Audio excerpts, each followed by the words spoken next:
तो जैसे हमने पिछली बार से शुरू किया था वैष्णव एटिकेट के अंदर कि हम लोग हर बार एक एक वैष्णव आचार्य के बारे में डिस्कस करेंगे। अपनी गुरु परंपरा में जो मेन मेन आचार्य हैं उनके बारे में जानेंगे, ताकि हमें पता चल जाए कि हम किस गुरु परंपरा को के द्वारा हम शिक्षा प्राप्त कर रहे हैं और सेंस ऑफ बिलोंगिंगनेस हो। और दूसरी बात यह है कि आचार्यों का गुणगान करके ये भगवान के गुणगान से अभिन्न ही होता है, तो इसीलिए ये भी भगवत कथा है।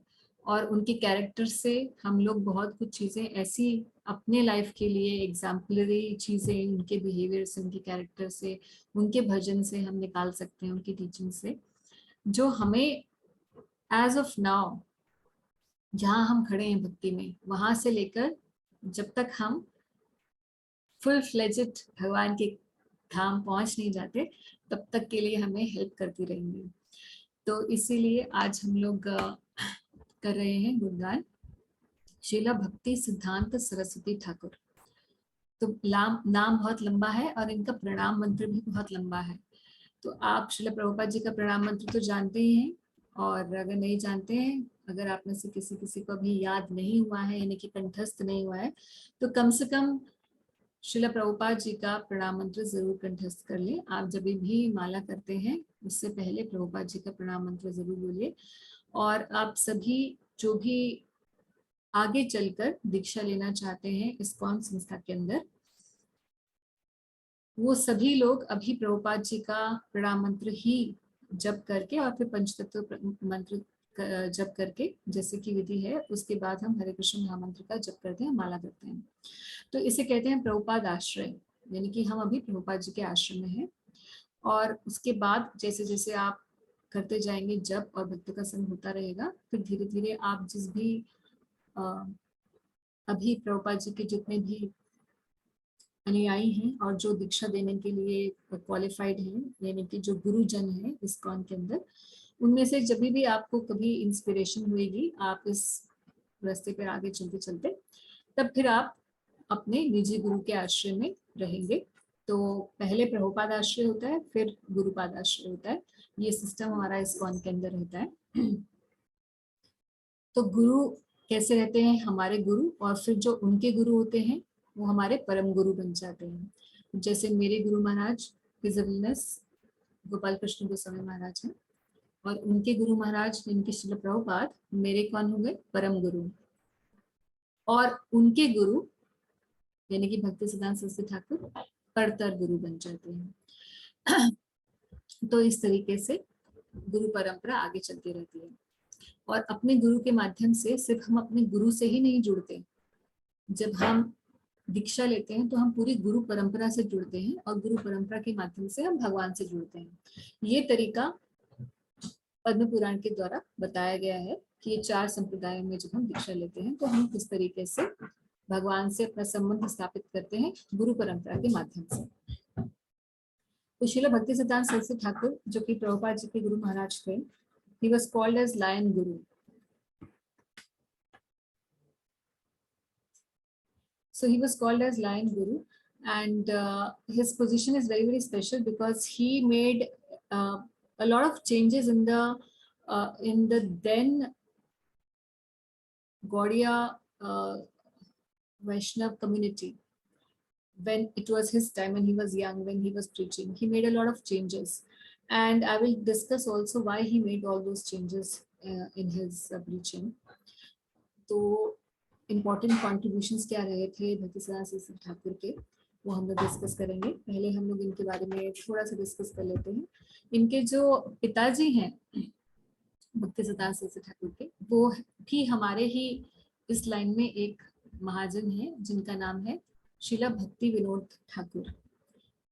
भक्ति विनोद ठाकुर एक गृहस्थ थे, यानी कि फैमिली मैन, और नेचुरली उनके कई सारे बच्चे थे, 10 बच्चे थे उनके, जिनमें से भक्ति सिद्धांत सरस्वती ठाकुर भी एक थे। भक्ति विनोद ठाकुर का ये उन्हें टाइटल दिया गया था भक्ति विनोद ठाकुर, और उनका भी बहुत जबरदस्त कंट्रीब्यूशन रहा था वैष्णव समाज में। वो चाहते थे कि कोई ऐसा पुत्र मुझे प्राप्त हो जो कि भगवान का एक स्पेशल कृपा पात्र व्यक्ति हो, जो आए और इस प्रचार के कार्य को जो मैं कर रहा हूँ उससे बहुत संभाले और आगे बढ़ाए। तो भक्ति विनोद ठाकुर एक सामाजिक दृष्टि से भी बहुत उन्नत थे, वैष्णव तो थे ही और बहुत आध्यात्मिक दृष्टि से तो बहुत उन्नत थे ही, मगर वो एक सामाजिक दृष्टि से भी बहुत उन्नत थे क्योंकि ब्रिटिश रूल के under he was a magistrate at that time and he used to live in Jagannathpuri. तो जगन्नाथपुरी, अगर आप में से कई लोग गए होंगे जगन्नाथपुरी मंदिर, तो जगन्नाथ जी की रथ यात्रा जिस रोड पर चलती है गुंडीचा मंदिर तक, एक डायरेक्ट रोड है फ्रॉम जगन्नाथ टेम्पल, उसी रोड पे थोड़ा आगे चलकर, जगन्नाथपुरी के मंदिर के थोड़ा सा आगे ही चलकर एक स्थान आता है जहाँ अब एक गौड़िया मठ बन चुका है, और उस गौड़िया मठ के स्थान पर एक्चुअली भक्ति विनोद ठाकुर का घर था, जहां पर श्री भक्ति सिद्धांत सरस्वती ठाकुर का जन्म हुआ। और जब जन्म हुआ तो रथ यात्रा वहां से जा रही थी, तो जगन्नाथ जी का रथ जो है वहां 3 दिन के लिए रुक गया उनके घर के आगे। और आप जानते हैं कि जब जगन्नाथ जी का रथ यात्रा चलती है तो वो अपने मर्जी से चलते हैं। कभी कभी रथ बहुत तेज चलता है और कभी रथ अपने आप रुक जाता है, फिर चाहे कोई भी उसे कितना भी खींचे और कितनी मशीनों से खींचा जाए, हाथियों से खींचा जाए, वो आगे नहीं जाता। जब जगन्नाथ जाना चाहते हैं तभी जाते हैं। तो 3 दिन तक भक्ति विनोद ठाकुर जी के घर के आगे रथ रुका रहा जगन्नाथ जी का, और उस समय उनकी जो ये माता थी, भक्ति सिद्धांत महाराज जी की माता जो थी, वो उन्हें लेकर रथ पे चढ़ गई। तो आप जानते हैं, आप में से कई लोग कुबेर तो जगन्नाथ जी के भक्त ही हैं, है ना कुबेर? तो आपका ये आता रहता है पोस्ट में जय जगन्नाथ। तो आप जगन्नाथ रथ के ऊपर चढ़े हैं? अभी तक गए नहीं है। अभी तक नहीं गए? नहीं। रथ यात्रा में नहीं गए? मैं नहीं चढ़ी अभी हूँ तक। माता जी, मैं चढ़ी हूँ रथ पे। अच्छा सुधा जी, आप चढ़े हैं रथ के हाँ हाँ, चढ़े हैं और भगवान को खूब कस के आलिंगन भी करा है। ओके, तो आप में से और कितने ऐसे भक्त हैं जिन्होंने ऐसा किया है, जो रथ पे गए हैं जगन्नाथ जी के रथ यात्रा में, रथ के ऊपर चढ़े? मतलब एक तो होता है रथ यात्रा में आप गए, अभी कुछ ऐसा मुझे सुनने में आता है कि अब ये नहीं पॉसिबल है, क्योंकि मैं 4-5 साल से, तो मैं या शायद अब बंद कर दिया है रथ पे चढ़ाना। चढ़ना। तो I think we were fortunate enough कि हम लोगों ने पहले ये सब कर लिया। तो पहले आप रथ के ऊपर चढ़ सकते थे, जगन्नाथ जी के रथ के ऊपर चढ़ सकते थे, और रथ पे चढ़कर, मतलब बलराम जी के भी और सुभद्रा जी के भी, और फिर you could actually hug the Lord. हाँ, मैंने किया है माता जी। तो बहुत अच्छा है, एक बड़ी कृपा मिलती थी। तो ऐसे भक्ति सिद्धांत सरस्वती ठाकुर की जो माता थी वो भी उन्हें लेकर चढ़ गई थी रथ के ऊपर, और भगवान जगन्नाथ जी की जो निजी माला थी उन्होंने जो पहनी थी, वो भक्ति बालक जब ये थे, छोटे बच्चे थे अपनी माता की गोदी में, तभी जगन्नाथ जी के जो माला थी वो इनके ऊपर पड़ी। तो भक्ति विनोद ठाकुर जी समझ गए कि अब कोई स्पेशल पर्सन जिसके लिए मैं प्रे कर रहा था, that person has appeared as my son। और शुरू से ही इनका नाम रखा था, जो बचपन का नाम था वो रखा था बिमला प्रसाद। तो बिमला देवी जी का मंदिर है जगन्नाथपुरी मंदिर के अंदर ही, प्रांगण में ही बहुत सारे और छोटे छोटे भी मंदिर हैं उसी मंदिर में, उसमें बिमला देवी जी का मंदिर है। और बिमला जी भगवान की एक्चुअली तो माता दुर्गा ही है, और आध्यात्मिक जगत में योग माया के रूप में विराजती हैं। तो उन्हीं के नाम पर बिमला प्रसाद करके नाम रखा भक्ति सिद्धांत महाराज जी का। और जब ये छोटे थे तो छोटे से ही, छोटी आयु से ही भगवान का भजन करने में लग गए थे, डीटी वर्शिप करते थे भक्ति सिद्धांत महाराज। और अपने पिताजी के साथ जहाँ जहाँ भी प्रवचन देने जाना होता था तो वो जाते थे, साथ साथ में प्रीचिंग सीखते रहे, बचपन से ही सीखते रहे, और शास्त्रों को कंठस्थ करते थे। बहुत विलक्षण बुद्धि थी, एक स्पिरिचुअल तो थे ही थे, मटेरियल एंगल से भी ही was a very big scholar of his time. और specifically astrology में at a very very young age he became a champion in astrology, and he also wrote books about Surya Siddhanta. If you know a little bit astrology या जानते हैं इसके बारे में, तो सूर्य सिद्धांत बहुत एक टफ सब्जेक्ट मैटर है जिसके ऊपर भक्तिसिद्धांत महाराज ने फिर काफी लिखा. मगर उसके बाद later on, even though he was a very great astrologer himself, he left the path of astrology because he said that whatever is going to happen has to happen and we should be dependent on Krishna. Following the same mood, Prabhupada ji ने भी बोला कि हम भक्त जो होते हैं वो एस्ट्रोलॉजी का यूज कर सकते हैं, जैसे मैरिज के टाइम पर कुंडली मिलाने के लिए, या कोई बहुत गृह प्रवेश है, या कोई ऐसी चीजें जो बहुत इम्पोर्टेंट माइलस्टोन्स हैं लाइफ में, उसके लिए हम लोग एस्ट्रोलॉजी का यूज कर सकते हैं. मगर अगर हम लोग बिल्कुल एस्ट्रोलॉजी के अंदर ही पड़ जाएं, क्योंकि कई भक्तों को ऐसा होता है कि ये भी तो एक ब्रांच ऑफ नॉलेज है और ये भी तो वैदिक नॉलेज का ही पार्ट है, तो why we should not make use of it. We should make use of it, but we should not rely so much on it that we lose our dependence on Krishna and we become totally subservient to what is there in our भाग्य. क्योंकि जब हम ऐसा करने लग जाते हैं तो भगवान पर हमारी श्रद्धा और विश्वास कम हो जाता है. जैसे कई भक्त हैं वो हर चीज के लिए देखते रहेंगे कि अभी कौन सा काल चल रहा है, अभी राहु काल चल रहा है तो हम ये नहीं करेंगे. अगर इतना ज्यादा है कि आप अपनी डेली लाइफ के अंदर हर चीज करने से पहले एस्ट्रोलॉजिकल पॉइंट्स सोचने लग जाते हैं, तो वो आपके भजन में एक बाधा बन जाते हैं, आपकी भक्ति में एक बाधा बन जाते हैं. फिर आप कृष्ण के ऊपर रिलाई नहीं करते. भक्त कैसा होता है कि जो भी मेरे जीवन में आएगा कृष्ण की कृपा से हो रहा है, बुरा आएगा तो भी कृष्ण उससे झेलने की मुझे जो शक्ति है वो दे देंगे, और अच्छा आएगा तो कृष्ण की कृपा है. तो इस प्रकार का जब मूड रहता है तो हमारी भक्ति में आगे बढ़ने के लिए बहुत अच्छा होता है. Nonetheless, Bhaktisiddhanta Saraswati Thakur, because he was a great astrologer, as well as he was very good at Sanskrit and other texts, Vedic texts. So at that time, the king of Assam, I guess, he wanted him to become the teacher of his जो उनके Prince थे, जो उनके राजकुमार थे. तो भक्तिसिद्धांत महाराज को उन्होंने as a teacher वहाँ रखा और कुछ समय के लिए भक्तिसिद्धांत महाराज ने वहाँ उन्हें एजुकेट किया. But later he again came back to his father's place to learn more about the Gaudiya Vaishnava siddhanta and to preach. तो धीरे धीरे अपने पिताजी और के भक्ति विनोद ठाकुर जी के संग में रहते रहते उन्होंने प्रचार करना सीख लिया. इस बीच में इनके घर में एक बहुत उन्नत और वैष्णव थे जिनका नाम था गौर किशोर दास बाबा जी. तो गौर किशोर दास बाबा जी जो इनके गुरु महाराज हैं भक्तिसिद्धांत सरस्वती ठाकुर जी के, he was not at all a learned person. मतलब in the sense, from the material sense, he was not learned, although he was an extremely great Vaishnava. मगर वो पढ़े लिखे नहीं थे. तो भक्तिसिद्धांत महाराज को उनकी प्योरिटी ने इतना ज्यादा अट्रैक्ट किया कि उन्होंने सोच लिया मुझे अगर दीक्षा लेनी है तो मुझे इन्हीं से लेनी है. मगर वो दीक्षा किसी को देते नहीं थे. तो भक्तिसिद्धांत सरस्वती ठाकुर ने कहा कि मैं आपसे दीक्षा लेना चाहता हूँ और केवल आपसे ही लूंगा, नहीं तो मैं प्राण त्याग दूंगा. बहुत पीछे पड़े रहे, मगर गौर किशोर दास बाबा जी महाराज ने बोला कि ठीक है, मैं पहले तो मैं देता ही नहीं हूँ किसी को, और दूसरी बात तुम तो इतने पढ़े लिखे, तुम सारे दुनिया को पता है कि कितना स्कॉलरली है, और मैं अनपढ़, तुम मुझसे क्यों दीक्षा लेना चाहते हो. प्लस तुम्हारे पिताजी जो हैं भक्ति विनोद ठाकुर, वो इतने महान वैष्णव हैं, उनको तो मैं अपना गुरु मानता हूँ.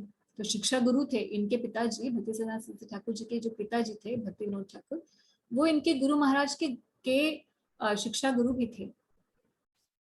तो फिर भी भक्तिसिद्धांत सरस्वती ठाकुर ने बोला कि मैंने अपने हृदय में ठान लिया है कि मुझे आपसे ही दीक्षा लेनी है. तो उन्होंने कहा ठीक है, मैं कृष्ण से पूछूंगा, आई विल आस्क कृष्ण. तो भी कुछ समय के बाद उन्होंने बोला कि गुरुजी आप बताइए कि आप मुझे दीक्षा कब दे रहे हैं. तो उन्होंने बोला कि नहीं, मैंने अभी कृष्ण से पूछा नहीं है. मगर फिर भक्ति सिद्धांत ठाकुर जी ने बिल्कुल हट कर ली कि ठीक है, अगर आप मुझे दीक्षा नहीं देंगे तो मैं प्राण त्याग दूंगा। तो उनकी श्रद्धा और भक्ति और भाव को देखकर फिर उन्हें गौरकिशोरदास बाबा जी महाराज से दीक्षा प्राप्त हुई। और 12 सालों के लिए उन्होंने, भक्ति सिद्धांत ठाकुर ने 12 सालों के लिए एक व्रत लिया। He took the vow of chanting 1 billion names of Krishna. तो हरे कृष्ण महामंत्र 1 बिलियन टाइम्स जप करने का, इसको नाम व्रत कहते हैं, ये लिया। तो श्री धाम मायापुर में, जहाँ अभी हमारा मंदिर है इस्कॉन का, उसके थोड़ी सी ही दूर पर एक चैतन्य मठ है। चैतन्य मठ ये वो जगह है जहाँ पर भक्ति सिद्धांत सरस्वती ठाकुर जी ने रहकर वहां पर 1 बिलियन नेम्स यानी कि 3 लाख नाम जप किया, करीबन 12 साल रोज।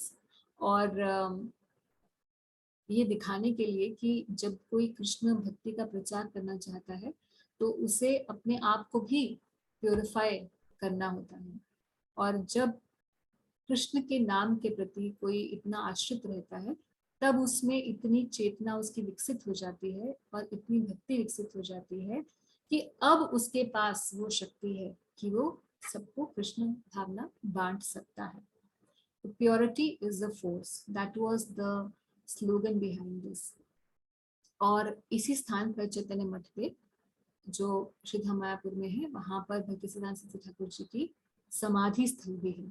तो सभी वैष्णवों की समाधि होती है। समाधि का मतलब, जैसे हम लोग तो समझते हैं कि समाधि मतलब एकदम बैठ गए योगासन में और उसके बाद फिर दीन दुनिया का पता नहीं है, उसी को कहते हैं समाधि। और बड़े बड़े योगी समाधि में बैठते हैं। तो हम जब गौड़ीय वैष्णव या कोई भी वैष्णव, जब हम सिर्फ गौड़ीय वैष्णव नहीं, कोई भी वैष्णव जन जो है समाधि, जब हम उनकी बात करते हैं तो उसका मतलब ये है कि जब वो शरीर त्यागता है, वैष्णव शरीर त्यागता है, तो एक नॉर्मल लोगों को तो जलाया जाता है, मगर एक उत्तम वैष्णव के शरीर को जलाया नहीं जाता। उन्हें जमीन में ही जैसे समाधि दे दी जाती है, यानी कि एक उन्हें वहीं पर प्लेस कर दिया जाता है बिना जलाए। तो जलाते क्यों नहीं है? क्योंकि जलाया इसलिए जाता है हमारे हिंदू संस्कारों के अनुसार कि क्योंकि हमारा शरीर अशुद्ध होता है। मगर जब वैष्णव कोई होता है, उन्नत वैष्णव, तो उसका शरीर शुद्ध हो चुका होता है क्योंकि वो भगवान की सेवा में पूरी तरीके से रत होता है। इसीलिए उसे शुद्धिकरण की आवश्यकता नहीं होती। तो भक्ति सिद्धांत सरस्वती ठाकुर जी की जो समाधि है वो चैतन्य मठ के अंदर ही है, और वहां पर हम लोग जब भी जाएं हमें जरूर दर्शन करना चाहिए। वहां पर उनके और पर्सनल आइटम्स भी हैं, उनकी चरण पादुका इत्यादि काफी कुछ चीजें रखी हुई हैं, तो आप देख सकते हैं, वहां पर दर्शन कर सकते हैं। So Mataji, can I interrupt here? If possible. So like in Muslims, so like when they do it, so that is like right? I mean, are they pure in that case? Actually, in that case, it is not the same concept. Muslims और ये जितने भी एब्राहमिकल religions हैं, whether it is Judaism or Christianity or Muslim religion, इन तीनों में इनका concept ये रहता है कि जब जजमेंट डे आएगा या कयामत, जिसको ये बोलते हैं अलग अलग, उसमें अलग अलग टर्मिनोलॉजी से, तब जजमेंट होगा कौन अच्छा है कौन बुरा है, और जितने भी मुर्दे गड़े हुए हैं ये सब अपनी कब्र से बाहर आ जाएंगे। आपने वो मूवी भी देखी होगी, judgment day, have you seen? Yes, I've seen, I don't recollect right now. ये सारे जितने भी जो दफनाए गए हैं वही निकलेंगे। तो अभी वो क्यों चाहते हैं कि हम हिंदूज जो हैं वो कन्वर्ट हो जाएं एक भारी मात्रा में, ये हिंदुस्तान जो है या भारत भूमि जो है, ये इसमें सब जितने हिंदूज हैं वो कन्वर्ट हो जाएं, क्योंकि वो हम पर बड़ा एहसान कर रहे हैं। अगर हमें जला दिया जाएगा तो हमारी कोई गति नहीं हो पाएगी जजमेंट डे पर, क्योंकि हमारी शरीर नहीं होगा दफना हुआ। तो इन लोगों का ये कॉन्सेप्ट रहता है। तो इनका कॉन्सेप्ट ये नहीं है कि हम प्योर हैं इसीलिए हमें दफना दिया जाए। इनका कॉन्सेप्ट ये है कि अगर हमें दफनाया जाएगा तभी हम जजमेंट डे पे कब्र से बाहर आएंगे और फिर हमारा जजमेंट होगा। अगर अच्छे होंगे हम तो इटर्नली हमें हेवन मिलेगा, अगर हमने गलत काम किए होंगे तो इटर्नली हमें हेल मिल जाएगा। That is their concept in all these religions. Okay.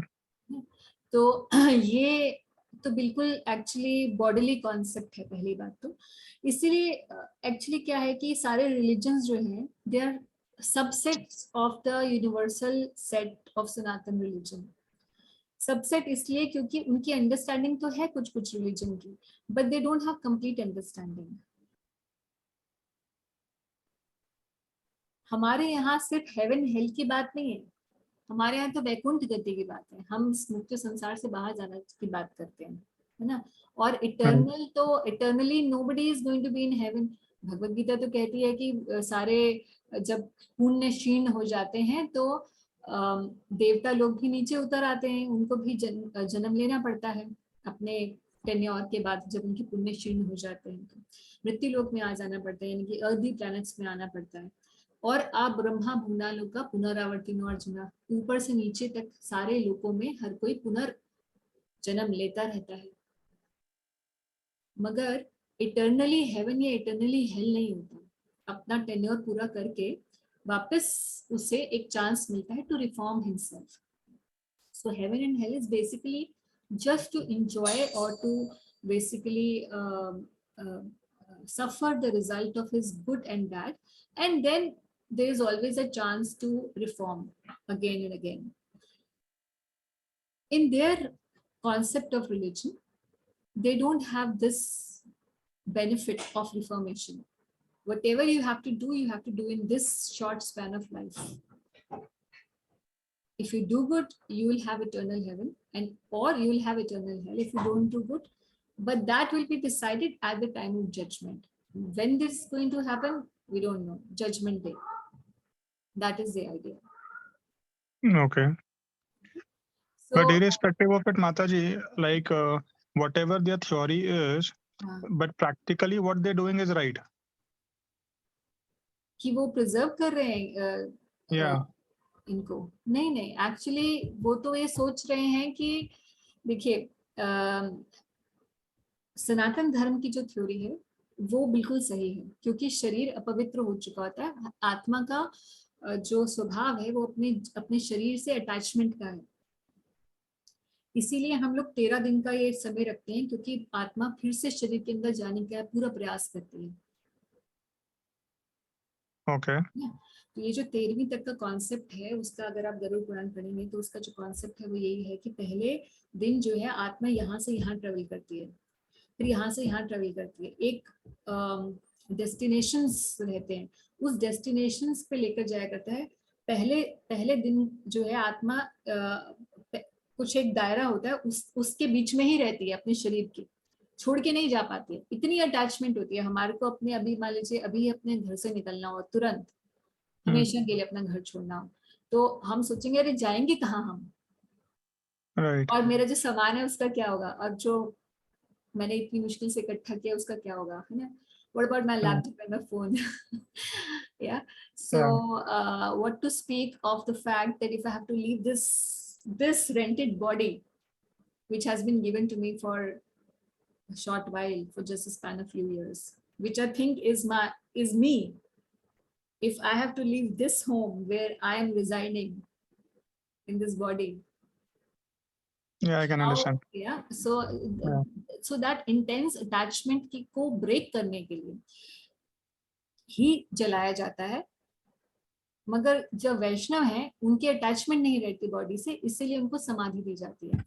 अब विज़ अगर हम बोलें कि भाई जब हम एब्राहमिकल रिलीजन्स की बात कर रहे हैं तो वो दफनाते हैं तो उसमें गलती है, तो गलती उसमें ये है कि वो सोच रहे हैं कि मुर्दा जिंदा हो जाएगा एक पर्टिकुलर टाइम पर, but that body has already decomposed. If you are this body, then the body is decomposed, so anyways it cannot come back. And if you are not this body, then why are you thinking that एक time पर ये जिंदा हो जाएगा. The whole concept is wrong. You understand? It's illogical actually. So Mataji, like nowadays, like जो 13 days का जो concept है, so nowadays that has been reduced to like 4 days, I think so. Yes, So, yes. so now what is the logic behind that 4 days? Logic कुछ नहीं है. Logic ये है That कि is लोगों wrong, को right? it is Because they don't have absolutely time wrong. now. हाँ, people don't have time. अभी तो सोचते हैं कि चौथा करो और बस हो गया. क्योंकि इतना समय A नहीं lot है of these करने Panditjis का. only, tell ki like, 4 days sufficient and we'll cover the entire process of 13 days in just 4 days only. And yeah. That's what they do. वो अब पंडित जी भी तो he has to make his own ends meet.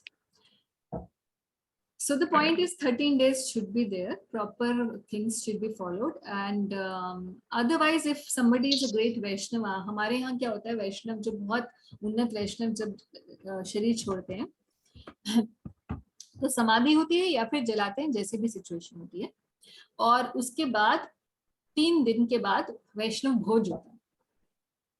सब वैष्णवों को बुलाकर भोज दिया जाता है, एंड दैट्स इट, फिनिश. क्यों? क्योंकि वैष्णवों का जो प्योरिटी लेवल है, क्योंकि सारी जिंदगी उसने जप किया भगवान का, उसका गोल इस दुनिया में कुछ बनना नहीं था, उसका गोल कृष्ण की सेवा प्राप्त करना था. तो even if he is not, maybe he is not fully, let's say, become a perfected being, but still he has attained a lot. So anyone who is practicing chanting Hare Krishna Maha Mantra and living a life of purity, at least for say 15-20 years, naturally develops, to a large extent he develops detachment from the body. हमारे गुरु जी जो थे माता जी, हाँ जी, वो उदासीन संप्रदाय के head थे, सनातन धर्म के स्वामी. कौन थे? कौन? परिवार के गुरु थे. जब मैं शादी हुई थी तब की बात कर रही हूँ. आपके परिवार में? हाँ जी. हाँ जी. तो वो कहते थे कि जब मैं शरीर त्यागूंगा तो मुझे जल समाधि देना, कुर्सी पे बैठा के, कुर्सी से बांध के, पत्थर के सहारे पानी में. तो वो भी क्या समाधि हुई? I cannot comment on that, मगर हो सकता है उनकी कोई अपनी इच्छा रही हो इस प्रकार से. कहते थे कि मैं क्रिमेशन नहीं होगा, मुझे जल में. हाँ, maybe he has some his I cannot comment on that because I don't know that person. So मगर हम कॉन्सेप्चुअली जो बात कर रहे हैं वो ये है कि इस प्रकार से वैष्णव का जब तिरोभाव होता है तो हम 3 दिन के बाद वैष्णव भोज करते हैं और सब वैष्णव आकर प्रसाद पाते हैं, खूब संकीर्तन करते हैं और that's it, that's how we do. तो वैष्णव का संस्कार इत्यादि सब डिफरेंट रहता है. And Mataji, how do we decide whether the body needs to be buried or it needs to be burned? Like in general Prabhu ji बहुत ही कोई एक्सट्रीमली जो हाई कैडर के जो वैष्णव होते हैं सिर्फ वही समाधि उनको दी जाती है. जैसे भक्ति सिद्धांत श्री ठाकुर की समाधि है या श्रील प्रभुपाद जी को भी समाधि दी गई थी. प्रभुपाद जी के कई शिष्य हैं, उन्हें समाधि दी गई. कुछ ज्यादातर शिष्यों को समाधि नहीं दी गई.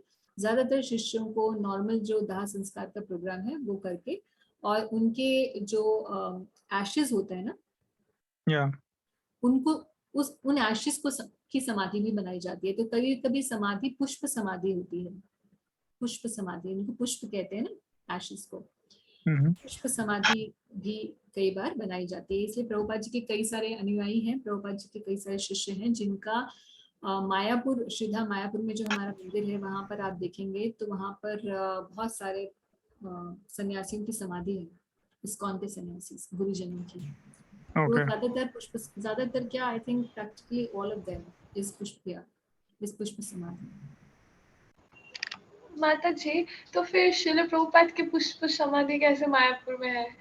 हाँ, तो प्रभुपाद जी को जब वो एक he was, of course, वो एशेस वाला नहीं हुआ था. उनका समाधि अलग अलग तरीके से रहती है. जैसे दंत समाधि भी होती है, पुष्प समाधि भी होती है.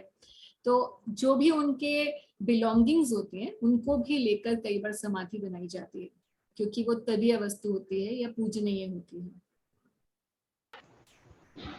ओ मतलब प्रभुपाद जी के पुष्प समाधि वो मतलब ओरिजिनल फ्लावर वाला हाँ, समाधि है? वैसे वाला नहीं है, क्योंकि प्रभुपाद जी की तो प्रॉपर समाधि आप YouTube पे देख सकते हैं। प्रभुपाद जी की जब समाधि हुई थी तो उसका पूरा वीडियो बना हुआ हाँ है ना, यू मस्ट हैव सीन, हाँ वृंदावन में जहाँ प्रभुपाद जी की समाधि है। Okay, should we go ahead? Yeah, right, Mataji. Sure. ठीक है, तो हाँ, जितने मठ पर थे हम लोग। तो फिर भक्ति सिद्धांत सिद्धि ठाकुर जो कि बिमला प्रसाद थे, अभी उन्हें टाइटल नहीं मिला था भक्ति सिद्धांत सरस्वती का। धीरे धीरे वो प्रचार के कार्य में आने लगे, और because he was very fierce in his preaching, was very bold in his preaching, और बहुत सिद्धांत में पक्के थे। जो गौड़ीय वैष्णव सिद्धांत है उसका पक्की तरीके से प्रचार करते थे, इसीलिए उन्हें भक्ति सिद्धांत का टाइटल मिला था। और एक समय ऐसा था उस जब ये यंग थे और भक्ति विनोद ठाकुर जी भी प्रचार कर रहे थे, तो ऐसा समय आ गया था महाप्रभु के जाने के बाद कि गौड़ीय वैष्णव जो संप्रदाय है उसके अंदर बहुत फिलोसफिकल डेविएशंस हो चुके थे। तो जैसे हम जानते हैं कि श्री कृष्ण के बारे में लोग रासलीला इत्यादि का बहुत ये सब करते हैं ना, उल्टा सीधा बात, और ऐसा ही श्री चैतन्य महाप्रभु के द्वारा सिखाए हुए सिद्धांतों के बारे में भी गलत गलत बात बोलने लग गए थे, और इतना ज्यादा अलग अलग सेक्ट्स बन गए थे गौड़ीय वैष्णवों में ही, ऐसे सारे सेक्ट्स बन गए थे जो कि किसी ना किसी डेविएंट फिलॉसफी को फॉलो कर रहे थे। जैसे एक सेक्ट बन गया था जात गोसाई का सेक्ट, यानी कि नित्यानंद प्रभु जो महाप्रभु के संगी हैं और अद्वैत प्रभु अद्वैताचार्य, इन दोनों के लीनेज से जो निकल कर आए वो अपने आप को बोलते थे कि हम बचपन से ही गोसाई हैं, क्योंकि हम इनके लीनेज में आ रहे हैं, हम अद्वैत परिवार से हैं या हम नित्यानंद परिवार से हैं। तो भक्ति विनोद ठाकुर जी ने इसका बहुत खंडन किया और बताया कि ऐसे तो कहीं शास्त्रों में लिखा नहीं है कि कोई एक महाभागवत का बेटा भी महाभागवत ही होगा। जब भगवान कह रहे हैं कि जन्म से नहीं बल्कि कर्म और गुणों से आधारित होता है कि ब्राह्मण कौन होगा, तो कोई ये कैसे कह सकता है कि मैं किसी परिवार में पैदा हुआ हूं तो ही मैं श्रेष्ठ हो गया। तो वो अपनी श्रेष्ठता जताते थे इस तरीके से। तो इसका खंडन बहुत करते थे भक्ति विनोद ठाकुर। इसके साथ ही साथ और बहुत संप्रदाय, इनको अपा संप्रदाय कहते हैं, ये अभी भी हैं, कहीं कहीं आपको दिख जाएंगे, मायापुर और जगन्नाथपुरी के इलाकों में आपको ये सब दिखेंगे, इनके रेमिनेंट्स। एक सेक्ट बन गया जो गाने लगे भज निताय गौर राधे श्याम हरे कृष्ण हरे राम। उन्होंने हरे कृष्ण महामंत्र की जगह ये गाना शुरू कर दिया, टू द एक्सटेंट कि अगर आप आज भी जगन्नाथपुरी में जाएंगे तो वहां पर जहाँ हरिदास ठाकुर जी की, जो नामाचार्य हरिदास ठाकुर जी हैं, जो हरे कृष्ण महामंत्र के आचार्य हैं, उनकी समाधि स्थल पर भी ये भज निताय गौर राधे श्याम वालों का अभी यू कैन से कि कब्जा है, और वहां पर आपको महामंत्र ने ये गाने ये आपको सुनने को मिलेगा। तो ये डिविएंट सेक्ट्स इस तरीके के बड़े सारे आ गए थे। तो उस समय भक्ति विनोद ठाकुर बहुत ओल्ड हो चुके थे, और एक वैष्णव एक सभा बुलाई गई थी, हिंदू परिषद बुलाई गई थी, जिसमें वैष्णव और ब्राह्मणों के बारे में डिस्कशन होना था। तो वहां पर एक हिस्टोरिकल लेक्चर दिया भक्ति सिद्धांत सरस्वती ठाकुर ने, क्योंकि भक्ति विनोद ठाकुर जी ने कहा कि मैं तो जा नहीं सकता, मेरे बिहाफ पे तुम जाओ। And he was a very young boy, so he went on behalf of his father and he started talking about the glories of Brahmins. So all the Brahmins from most of the Brahmins who were there, they were that kind of people who considered कि हम तो जन्म से ब्राह्मण हैं तो हम ही श्रेष्ठ हैं। तो पहले तो भक्ति सिद्धांत सरस्वती ठाकुर ने उन्हें बहुत ग्लोरीफाई किया कि बहुत सारे शास्त्रों के कोट्स दिए जिसमें ब्राह्मणों की के ग्लोरीज हैं, तो बड़े खुश हो गए वो सब सुनकर। फिर उसके बाद बताना शुरू किया कि कैसे ब्राह्मण, तो ये ब्राह्मण की तो गुणगान बता दिया, मगर अब ब्राह्मण कौन है ये भी सुन लीजिए। फिर इस प्रकार से जब वो बोलने लगे कि ब्राह्मण जन्म से नहीं होता, इस बात का बहुत खंडन किया शास्त्रों से। तो वहां जो बैठे हुए और भी लोग थे बड़े खुश हुए, क्योंकि आप सोचिए आज से कितने साल पहले की बात हो रही है, कम से कम 200-250 साल पहले की बात हो रही है। तो उस समय में ब्राह्मणों ने ऐसा एक्सप्लॉयटेशन क्रिएट कर रखा था, कास्ट सिस्टम बहुत जबरदस्त चल रहा था, तो उस एक्सप्लॉयटेशन से जनता बहुत पीड़ित सी हो रखी थी। और उस समय ऐसे किसी व्यक्ति की, ऐसे किसी स्पिरिचुअलिस्ट की जरूरत थी जो एक्चुअल में उस एक्सप्लॉयटेशन को खत्म करके दूध का दूध पानी का पानी कर सके, फिलॉसफी क्या है वो बता सके, क्योंकि ब्राह्मण तो बोल नहीं रहे थे और बाकी लोगों को नॉलेज नहीं थी। So that kind of situation was created, or one of the biggest contribution which Bhaktisiddhanta Saraswati Thakur did was this, that he started giving initiation to non-Brahmins. He started giving Brahmin initiation to non-Brahmins, जिसकी वजह से जितना ब्राह्मण समाज था और जितने ये कास्ट गोस्वामी थे वो इनके एंटी हो गए पूरी तरीके से, टू द एक्सटेंट कि इनको मरवा डालना चाहते थे। और भक्तिसिद्धांत सरस्वती ठाकुर ने मगर ये रुके नहीं, और इन्होंने अपने बहुत सारे किसी भी कास्ट, उन्होंने ये बताया कि वैष्णव जो है किसी भी कास्ट का ग्रेड का नहीं होता, anyone who wants to serve the Lord and who starts chanting the holy name, who becomes a devotee of Krishna, he is fit to become a Vaishnava and he is fit to become a Brahmin. तो उनको ब्राह्मण initiation, इनकी गायत्री देनी शुरू कर दी। और इस वजह से जहां भी ये जाते थे तो जो पुराने विचारों के जो मंदिर वाले थे वो मंदिर बंद कर देते थे। एक बार भक्तिसिद्धांत सरस्वती ठाकुर अपने बहुत सारे सन्यासी, मतलब सिर्फ ब्राह्मण ही नहीं बनाया, सन्यासी, सन्यास दीक्षा भी उन्होंने बहुत दी, तो अपने बहुत सारे सन्यासी भक्तों को लेकर, शिष्यों को लेकर पहुंचे वृंदावन। आप सोचिए कि वृंदावन में भी कई मंदिरों ने अपने द्वार बंद कर दिए, इन्हें अंदर दर्शन नहीं देने दिया।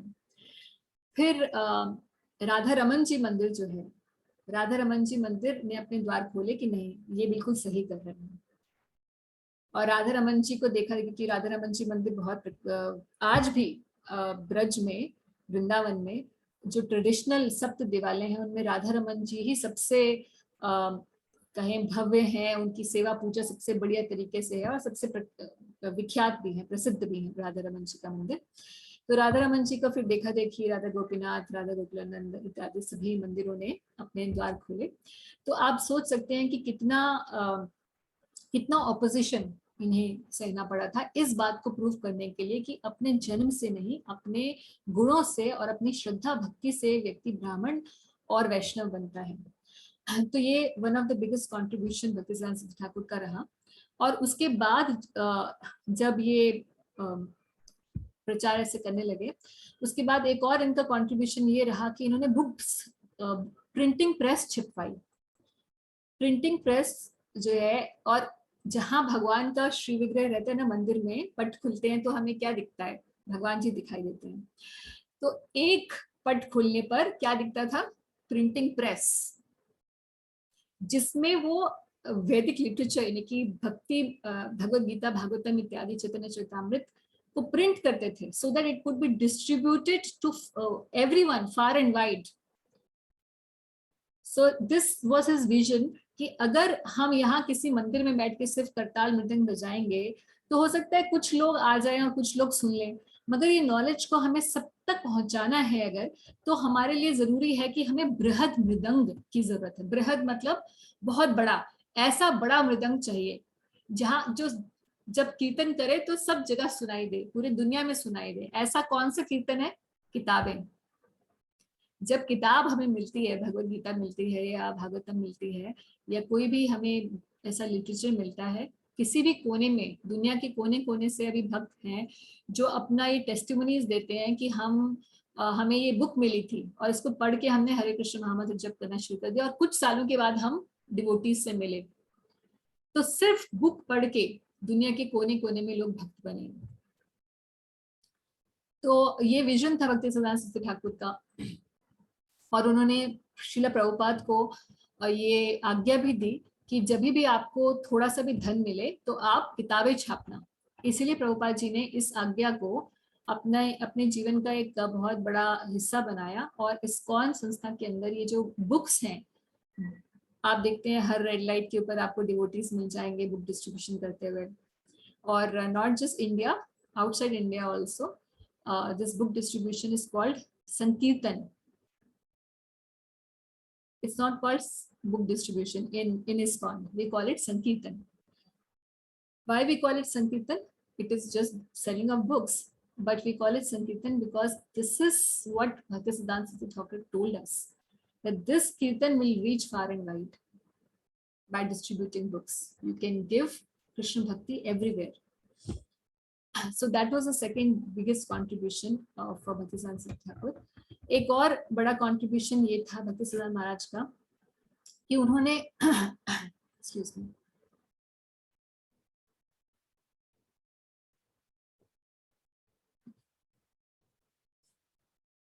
कि उन्होंने बहुत सारे मंदिरों की स्थापना की। 64 मठ, 64 मठ उन्होंने बनाए पूरे भारतवर्ष के अंदर।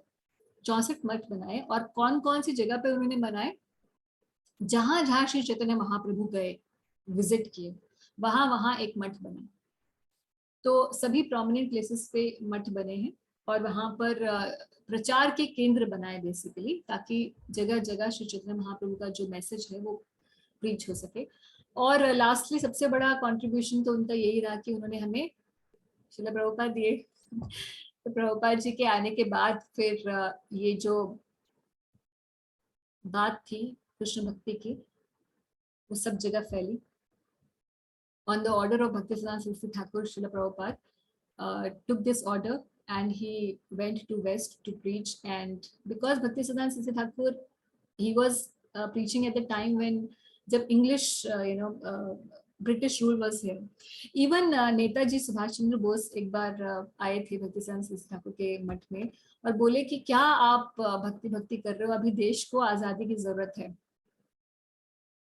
तो आप मुझे अपने कुछ अनुयायी मुझे दे दो, मैं इनको सेना में भर्ती करूंगा। तो भक्तिसिद्धांत महाराज ने बोला कि कुछ बोले नहीं, उनको विपरीत नहीं बोले। बोले ये हम तो सब भजन करने वाले एकदम पतले सुखड़े से लोग हैं, मेरे तो सारे अनुयायी सब एकदम पतले पतले हैं, इनको क्या सेना में भर्ती करोगे, इनको छोड़ने दो, इनको अपना भजन करने दो। तो क्यों ऐसा बोले? क्योंकि वो जानते थे कि एक तो आजादी है कि चलिए देश की आजादी, जो कि बहुत इंपॉर्टेंट ही थी, मगर सबसे बड़ी इंपॉर्टेंट आजादी तो ये है कि हमें इस जन्म मृत्यु के संसार से आजादी चाहिए, नहीं तो फिर ये चक्कर लगा रहेगा हमेशा। तो अगर सम टोटल में आजादी चाहिए, एक्चुअल रियल इंडिपेंडेंस चाहिए, तो भक्ति भजन के मार्ग के अलावा और कोई तरीका नहीं है। इसीलिए भक्तिसिद्धांत सरस्वती ठाकुर जो है वो यही कहते थे कि, and he was so humble, he was extremely, there was a person who used to heavily criticise him, और मठ के पास रहता था। तो सब लोग बड़ा सोचते थे कि कैसा इंसान है, इतने हमारे गुरु महाराज का अपमान करता है। तो जब वो मर गया तो Bhaktisiddhanta, everybody was very happy, but Bhaktisiddhanta Saraswati Thakur said, I lost a friend because he used to criticize me. So that person is a friend who tells us कि हमारे अंदर क्या कमी है. So that kind of humility he had, and he also sent Srila Prabhupada ji से पहले उन्होंने अपने 2 और शिष्यों को भेजा था इंग्लैंड प्रचार करने के लिए।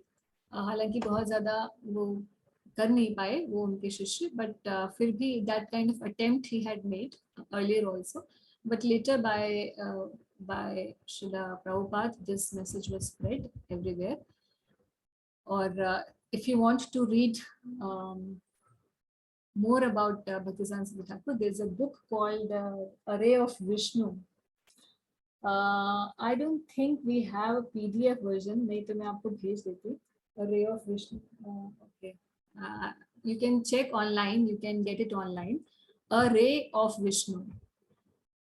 ये बुक का मैं गूगल पे मैं टाइप करके भेज दूंगी, अगर आप इसको ऑर्डर करना चाहें आप इसको ऑर्डर कर सकते हैं और इसको पढ़ सकते हैं. That is a short summary biography of Bhaktisiddhanta Saraswati Thakur.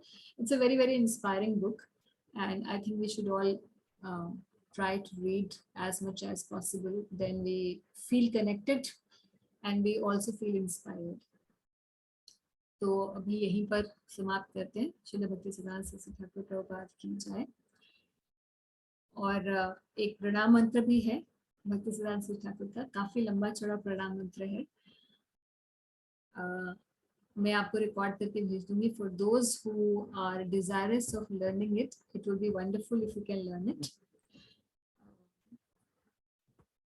इनकी समाधि, एक और पुष्प समाधि राधा दामोदर मंदिर में भी है, वृंदावन में।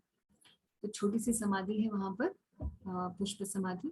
और जो मेन मूल समाधि है वो श्रीधाम मायापुर में है। तो आप जब भी जाए वृंदावन तो वहां दर्शन कर सकते हैं, या फिर आप मायापुर में दर्शन कर सकते हैं श्री चैतन्य मठ में।